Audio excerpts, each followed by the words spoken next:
Sa pagsasayaw, mas masaya kung may kasama ka. Bihira akong makasama ang mga magulang ko nagtatrabaho sa ibang bansa.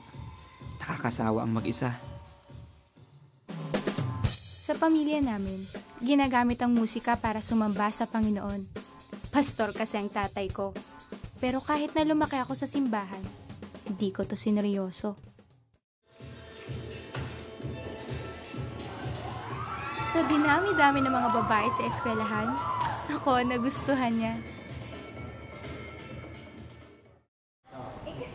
I-step mo lang naman eh. Okay, bibilang ako. 1, 2, 3, go. Tahimik siya. Palangiti. Ang ganda niya. Buti na lang at pumayag siya na maging girlfriend ko.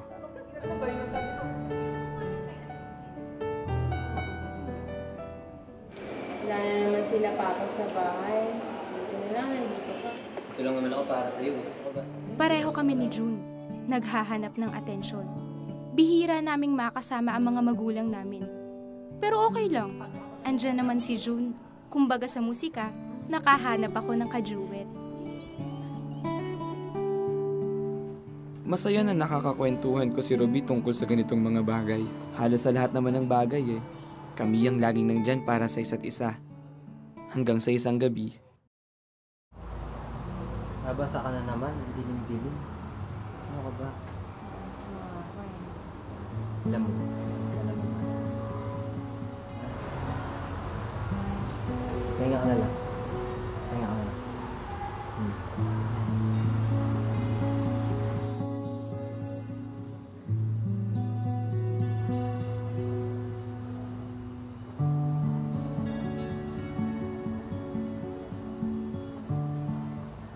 Ginawa mo yun? Wala kang kwenta. Bakit sa akin nangyari ito? Pagkatapos naming magawa yun, parang nawala na sa tiyempo ang relasyon namin ni Ruby. Wala na rin akong mukhang maiharap pa sa Diyos.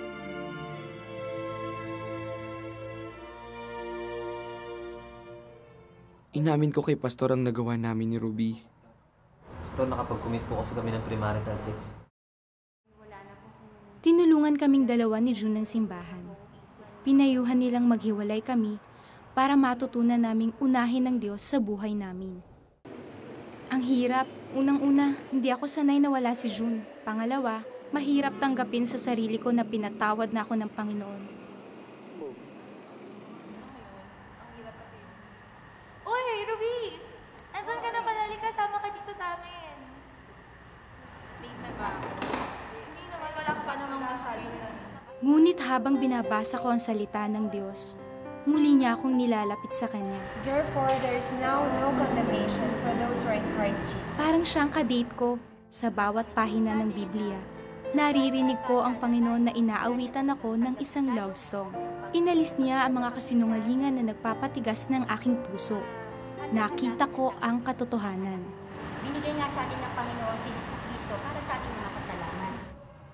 Nung naghiwalay kami ni Ruby, akala ko mag-isa na naman ako sa buhay. Pero hindi pala.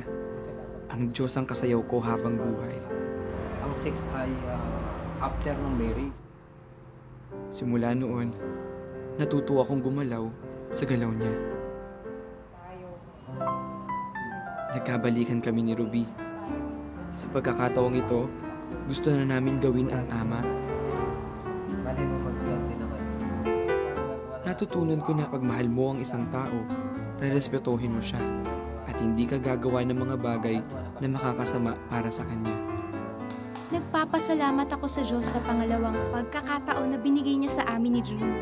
Ilang taon nang makalipas ay kinasal kami ni June.